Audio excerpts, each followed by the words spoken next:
ഇന്നത്തെ വലിയ വാർത്ത തിരുവനന്തപുരം നേമത്ത് മുട്ടട കൗൺസിലറായ വൈഷ്ണ സുരേഷ് UDF സ്ഥാനാർത്ഥിയായേക്കും. മറ്റു നേതാക്കൾ വിമുഖത അറിയിച്ചതോടെയാണ് വൈഷ്ണയുടെ പേരിലേക്ക് എത്തിയത്. ശബരിനാഥനെയും VS ശിവകുമാറിനെയും നേമം ഷജീറിനെയും സ്ഥാനാർത്ഥിയായി പരിഗണിച്ചിരുന്നു.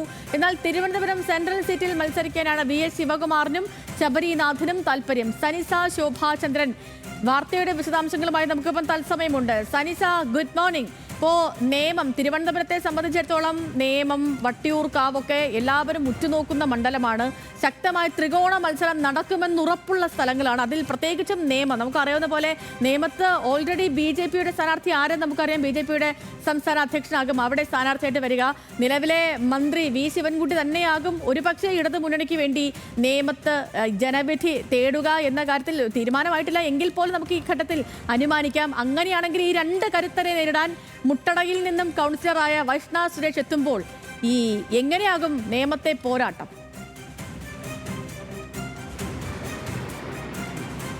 വെരി ഗുഡ് മോർണിംഗ് സേതു സൂചിപ്പിച്ചതുപോലെ തന്നെ കേരളത്തിലെ എല്ലാവരും ഉറ്റുനോക്കുന്ന ഒരു മണ്ഡലമാണ് നേമം. നേമത്ത് അടുത്തിടെ നടന്ന തെരഞ്ഞെടുപ്പിലൊക്കെ UDF 3-ാം സ്ഥാനത്താണ് പോയിരിക്കുന്നത്. 2-ാം സ്ഥാനത്ത് കഴിഞ്ഞ തെരഞ്ഞെടുപ്പിൽ BJP ആയിരുന്നു.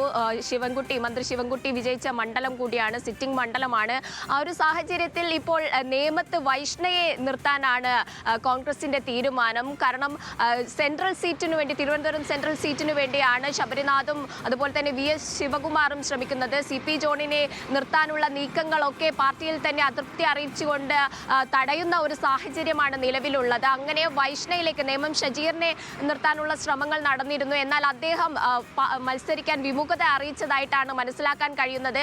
അങ്ങനെയാണ് ഇത് വൈഷ്ണയിലേക്ക് എത്തുന്നത്. വൈഷ്ണയെ സംബന്ധിച്ചിടത്തോളം മുട്ടട വാർഡിൽ അവരുടെ വോട്ട് നീക്കം ചെയ്ത ഒരു സംഭവവും വിവാദവും ഒക്കെ വളരെ വലിയ വിവാദമായിരുന്നു. അതോടുകൂടി തന്നെ കേരളം തന്നെ ചർച്ച ചെയ്ത കാര്യങ്ങളാണ് ആ വിവാദവും ഒക്കെ.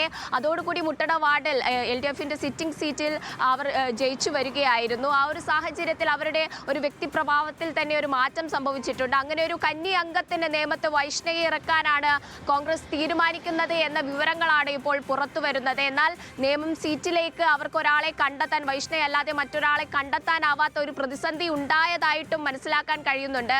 തിരുവനന്തപുരം സെൻട്രൽ സീറ്റിനു വേണ്ടിയാണ് കോൺഗ്രസിൽ പിടിവലി നടക്കുന്നത്. ഈ ഒരു സാഹചര്യത്തിൽ നേമത്തേക്ക് നിശ്ചയിച്ചിരുന്ന പലരും ആ സീറ്റിലേക്ക് വിമുഖത അറിയിക്കുകയായിരുന്നു. അങ്ങനെ വൈഷ്ണയിലേക്ക് ഈ ഒരു സീറ്റ് എത്തുകയായിരുന്നു. നേമം മണ്ഡലത്തിന്റെ ഒരു രാഷ്ട്രീയ ചരിത്രം നോക്കുകയാണെങ്കിൽ നമുക്കറിയാം, BJPക്ക് വിജയസാധ്യതയുള്ള, BJP ആദ്യമായിട്ട് അക്കൗണ്ട് തുറന്ന മണ്ഡലമാണ്. ഇപ്രാവശ്യം രാജീവ് ചന്ദ്രശേഖരനാണ് അവിടെ മത്സരിക്കുന്നത്.